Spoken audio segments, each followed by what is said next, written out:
It was a crisp April morning in New York City, the kind where the air tasted like promise and sidewalks shimmered from the last bit of rain. On Madison Avenue, nestled between glass towers and marble storefronts, stood Maison Claire de Lune, a bridal atelier so exclusive that most brides had to book a year in advance and pass a background check more thorough than a security clearance. The boutique was a cathedral of couture, chandeliers like falling stars, silk veils floating like whispers, and gowns that started at $80,000. Nina Everhart didn't look like she belonged there. She stepped through the gilded doors dressed in beige culottes and a loose cotton blouse, a canvas tote slung over one shoulder, her chestnut hair tucked into a modest bun.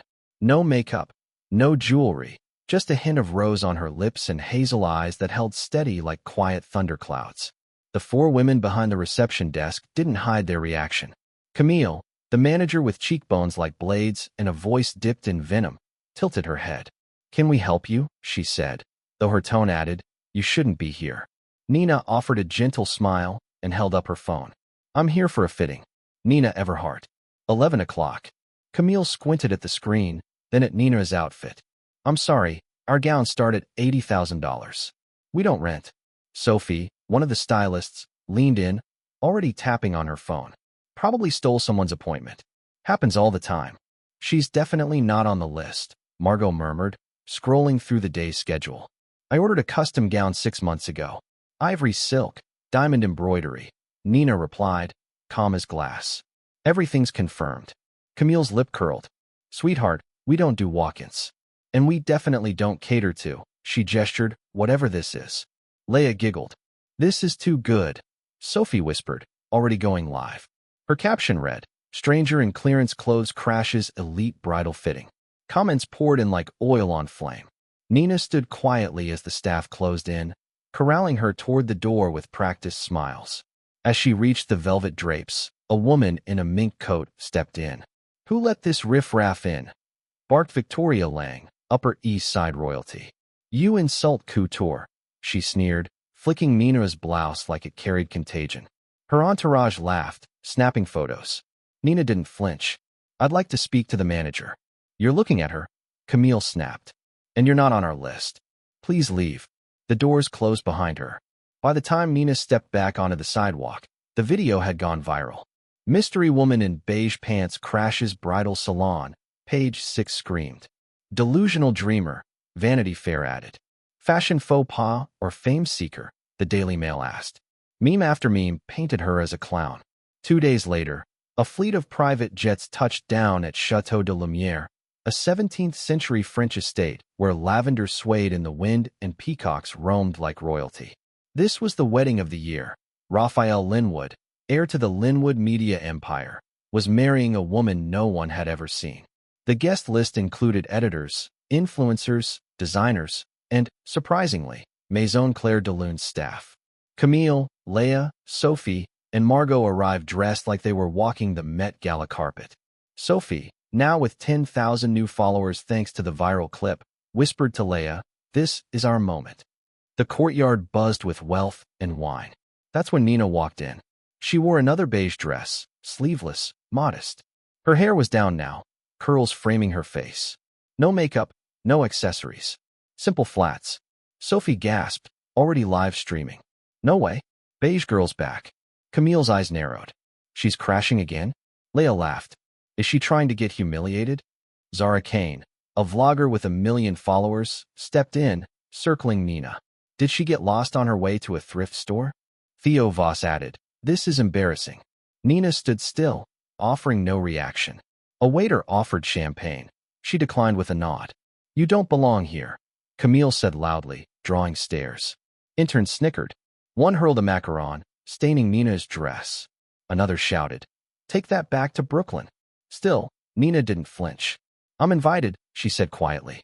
"Check the list." "Not on any list," Camille snapped. Sophie's stream now had 50,000 viewers. Zara jeered. "Try a courthouse wedding next time." As security moved to escort her out, Nina said, "Ask Raphael. He'll clear it up." Camille scoffed. "You're dreaming." Then came Priya Shah, a tech heiress, who hurled rose in Nina's face. The crowd cheered. Her dress stained pink. Nina simply wiped her cheek. As she neared the gates, Margot whispered, "I'm sorry." Nina gave her a small nod. Outside, Sophie's stream hit 80,000. Camille raised a toast. "That's how you handle a nobody." Inside the chateau, the ceremony began. Raphael Linwood stood at the altar alone. Whispers spread. Had the bride fled? Then the doors opened. Nina Everhart walked in. She wore the gown. Ivory silk, diamonds glittering like constellations. Her hair swept up, a diamond clip gleaming like a crown.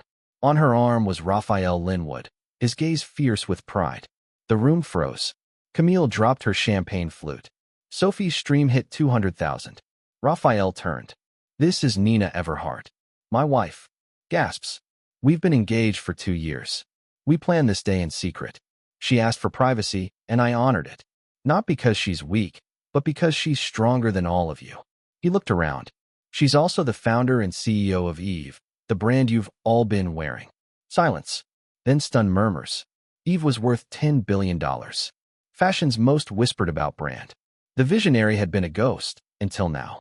"And as of yesterday," Raphael said, "Nina is the majority owner of Maison Claire de Lune." Camille gasped. Raphael turned to a woman in a gray suit. "Elena, name them." Elena Ruiz stepped forward. Camille Morrow. Leah Tran. Sophie Bell. Zara Kane. Theo Voss. Priya Shah. "For orchestrating public humiliation. You're done." Security moved. Camille screamed, "I built this place." Hugo escorted her out as her sapphire dress tore on a table corner. Outside, paparazzi waited. "Smile, Camille." Her followers fled in droves. Her legacy crumbled. One headline read, "Claire de Lune manager fired by mystery bride." Leah sobbed. Sophie tried to turn off her phone, confiscated. Zara's gown snagged on a hedge. Theo stammered, "I didn't know." Too late. Priya was last. Her gold gown ripped on a bush. "You can't do this," she shrieked. But her brand tanked overnight. Back inside, Raphael raised his voice. "You judged her clothes, not her character. You were wrong." Nina stepped forward. "This isn't revenge. It's respect. I built Eve to create beauty, not exclusion. From now on, no more gatekeeping. Maison Claire de Lune and Eve will serve every woman." Gasps again. "To those who mocked me, kindness is free. Cruelty costs." She turned to Raphael. The priest, Father Julian, began the vows.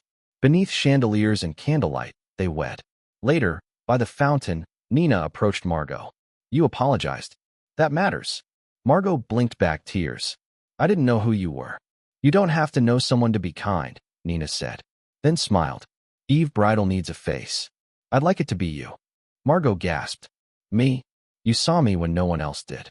At the edge of the chateau, Nina stood with Raphael, looking out over the lavender fields. He brushed a strand of hair from her face. "You changed the game tonight." She smiled. "We did." Nina Everhart didn't shout her worth. She simply walked in beige and rewrote the industry.